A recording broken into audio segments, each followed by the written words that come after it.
मैं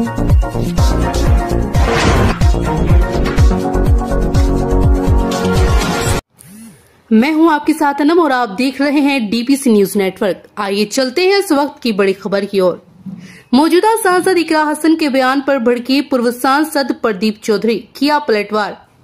पूर्व सांसद प्रदीप चौधरी ने कहा कि राजनीति में होता रहता है, लेकिन आप एक गरिमा में रहें ज्यादा अच्छा होता है। गरिमा से बाहर निकल के राजनीति में या सामाजिक दृष्टिकोण में शब्दों की मर्यादा नहीं समझी जाएगी तो उचित नहीं होता। तो भी गलत भाषा का प्रयोग करने वाले लोगों को कभी कभी समर्थन में हम लोगों के द्वारा नहीं किया गया है।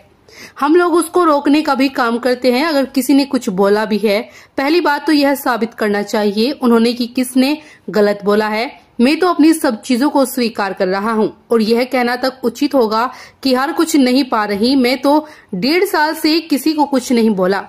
मैंने जिसे मेरे खिलाफ काम किया उसका भी सम्मान किया और जिनके मेरे साथ अर्थात समर्थन में सहयोग और खड़े होकर के जिन लोगों ने मेरा चुनाव में काम किया, मैं हमेशा उनका सम्मान करता हूं। उनके सम्मान की हमेशा मैं कदर करने का कार्य करता हूं। लेकिन माननीय सांसद जी से जिस प्रकार की अपेक्षा सिटिंग संसद में लोगों को होनी चाहिए, उसी प्रकार की अपेक्षा लोगों को मिल नहीं रही और भावनात्मक तरीके से जो बातें कहने की बात कही जा रही है और हमारे बारे में, हमारे परिवार के बारे में जिस प्रकार के शब्दों का प्रयोग किया जा रहा है वह मर्यादा के विपरीत है।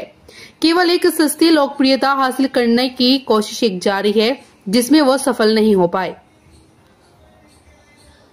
मगर वहीं पर माँ बेटे को गाली दी जा रही है, ऐसा नहीं होना था।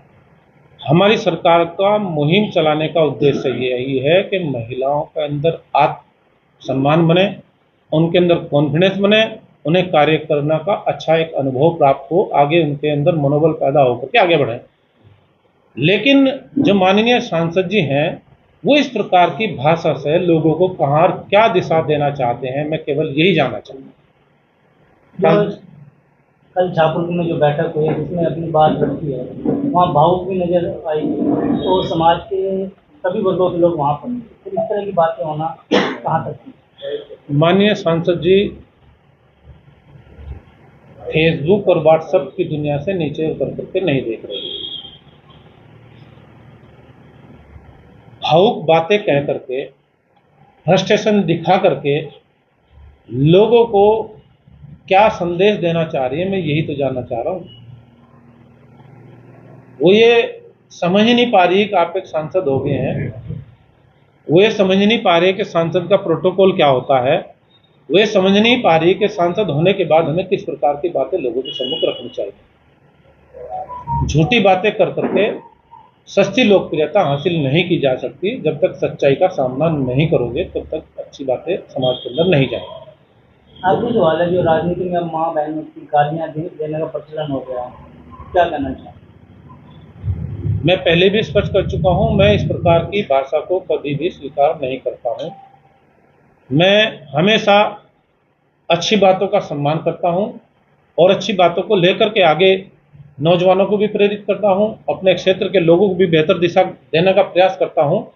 लेकिन इतना ही कहना चाहता हूं कि जो भाषा ये विपक्षी लोगों के द्वारा प्रयोग की जा रही है, इस भाषा से लोगों के अंदर अच्छा संदेश नहीं जाएगा। लिहाजा इस भाषा को लेकर के वो अपने अंदर सुधार करने का काम करें, तभी संदेश लोगों के अंदर अच्छा जाएगा। आपके जो समर्थन है, अगर वो दोषी पाए गए, क्या आप उनको सजा दिलाएंगे? मेरे समर्थक अगर कोई गलत करता है, पहले तो उसको मैं ही समझाता हूं और समझाने का प्रयास पूरा करता हूं। नहीं समझता उसके खिलाफ पुलिस अपनी कार्रवाई करती है। सांसद का कहना यह भी है कि जो पूर्व सांसद हैं उन्हें मेरी जो जीत है वो हजम नहीं हो रही है। मैं पहली बार चुनाव नहीं हारा हूं, चुनाव पहले भी आ रहा हूं और जीतता भी हूं। मैंने कभी जीत में अपनी जीत का दुरुपयोग नहीं किया, अपने पद का दुरुपयोग नहीं किया, सरकार का दुरुपयोग नहीं किया और मैंने इनके कार्यकाल में सरकार का दुरुपयोग होते हुए बहुत अच्छे से देखा है। ये किसी से छुपी हुई बातें नहीं है। ये कितने कितने बड़े बड़े अपराधी इन्होंने पाले हैं, वो किसी से छुपे हुए नहीं है। बस मेरे मुंह से सारी बातें मत निकलवाओ। आप लोगों से मेरा अनुरोध है कि जो बातें मैंने आज आप लोगों से कही है उसी पर फोकस करने का काम किया जाए। 3 बार विधायक हम रहे हैं, 3 बार हमारे फादर विधायक रहे हैं, 1 बार हम सांसद रहे हैं, लगभग 12 चुनाव हम दोनों ने लग करके लड़े हैं। कोई भी आदमी क्षेत्र के अंदर ये साबित नहीं कर सकता कि प्रदीप चौधरी के द्वारा ये गलत काम किया गया या इस प्रकार के लोगों को संरक्षण देने का काम किया गया। कोई गलत बोलता है, हम लोग उसको बिल्कुल भी स्वीकार नहीं करते। लेकिन इस प्रकरण को लेकर के छापुर के अंदर मंदिर का प्रकरण हुआ, उस प्रकरण को लेकर के मैं खुद एसएसपी के पास गया और जाकर के इस प्रकरण को लेकर के गंभीरता से लेने की बात मैंने पुलिस के सामने रखी और उन्होंने इस प्रकरण में जो भी कार्रवाई हो सकती थी वो की भी है और अन्य तरीके से भी जांच कराने की बात हमने कप्तान को कही है और वो जांच करा भी रहे हैं। साथ ही साथ उसी प्रकरण को लेकर के जिस प्रकार से मेरे से उसको जोड़ा गया और मेरे परिवार से जोड़ा गया, मेरे ऊपर इस प्रकार के आरोप लगाने की बात की गई है कि प्रदीप के समर्थक इस प्रकार की भाषा का प्रयोग करने का काम कर रहे हैं।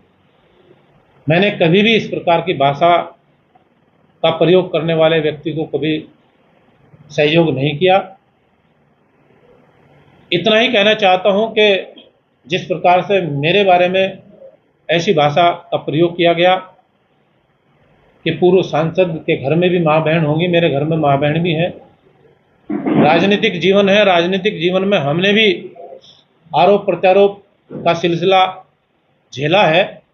मुझसे भी लोगों ने गालियां दी हैं, मुझसे भी लोगों ने क्रिटिसाइज करने की बातें की हैं, मेरे ऊपर भी तरह तरह की बातें की हैं, मुझसे भी गालियां दी हैं, मेरे परिवार से भी गालियां दी हैं, मेरी माँ के बारे में भी अनावश्यक बातें कही गई हैं। लेकिन हम लोगों ने कभी भी हताशा का परिचय नहीं दिया, हम लोगों ने कभी निराशा का परिचय नहीं दिया।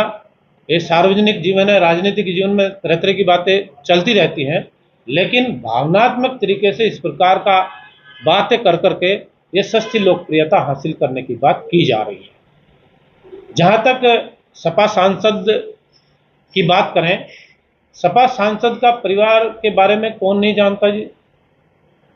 मायावती के ऊपर किस प्रकार का लखनऊ के अंदर गेस्ट हाउस में हमला हुआ उसे कौन नहीं जानता।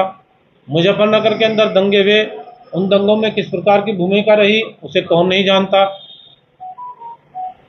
कैराना के अंदर पलायन हुआ, पलायन में किन लोगों के द्वारा संरक्षण दिया जाता था उसे कौन नहीं जानता था। बड़े बड़े लोगों को, अपराधी लोगों को संरक्षण देने का काम किया जाता रहा उस परिवार के द्वारा, उसे कौन नहीं जानता। कैराना से पलायन लोगों ने किया, व्यापारियों ने पलायन किया, उसे कौन नहीं जानता। कोरोना के अंदर इनके भाई के द्वारा, जो वहां से सिटिंग विधायक हैं, उनके द्वारा हमारे वर्ग के लोगों के दुकानों से सामान ने लेना, वो किसके द्वारा कहा गया। इनके समर्थकों के द्वारा मेरी मां को बुरी भली कहने का काम किया गया, वो किसके द्वारा किया गया। ये खुद उन्हें अपने गिरबान में देखना चाहिए। महिला सांसद है, अपेक्षा थी, उम्र कम है, अपेक्षा यही थी कि अच्छे विचारों से, अच्छी बातों से की बातें होंगी, लेकिन ऐसी अपेक्षा नहीं थी कि इस प्रकार की भाषा बोल करके, इस प्रकार की बातें कर करके लोगों को इस प्रकार से भटकाने का काम करेंगे, लोगों के अंदर जहर पैदा करने का काम करेंगे। ऐसा कभी सोचने वाला विषय नहीं था। ये बड़ी दुर्भाग्यपूर्ण बात है। ऐसी भाषा हमारे क्षेत्र के लोगों ने कभी स्वीकार नहीं की है। माननीय सांसद हैं, सम्मानित हैं, उनसे हम यही आग्रह करेंगे इस प्रकार की भाषा न बोलें, बेहतर होगा। अपनी इस भाषा से वो माफ़ी मांगें, सभी लोगों के सामने इस बात को सार्वजनिक करें। क्यों इस प्रकार की भाषा का प्रयोग कर रही हैं, क्यों तुष्टीकरण की बात कर रहे हैं, तो ये प्रदर्शित करना चाहते हैं मैं एक ही वर्ग से आने का काम करता हूँ, मेरे क्षेत्र के अंदर 30% लोग मुस्लिम रहते हैं, ऐसी भाषा से क्या समझ में आ रहा। मेरा तो यही आग्रह है। मैं अपने लोगों से बात कर रहा हूँ, सभी लोगों की तरफ से मेरे पास बात आ रही है। कल से ही मैं हजारों फोन सुन चुका हूँ और सभी लोगों की भावना मेरे तक पहुँच रही है कि ऐसी भाषा का प्रयोग माननीय सांसद जी क्यों कर रहे हैं। कहा गया है कि आपके जो समर्थक हैं, आपके नजदीकी हैं, उनके द्वारा इस तरह की बातें, क्या वाकई में आप मेरे खंडन करने की बात की? नहीं, देखो, मैं किसी भी प्रकार से गलत बात करने वाले का कभी भी समर्थन नहीं करता हूँ, लेकिन इतना जरूर कहता हूँ, क्या वो इस बात को मंदिर प्रकरण के मामले में क्या इस बात को साबित करेंगे कि गाली किसने दी, कृपया वो इस बात को भी स्पष्ट कर दें गाली देने वाला कौन है, क्या उनके पास प्रूफ है कि फला आदमी ने गाली दी है। एक और आरोप लगा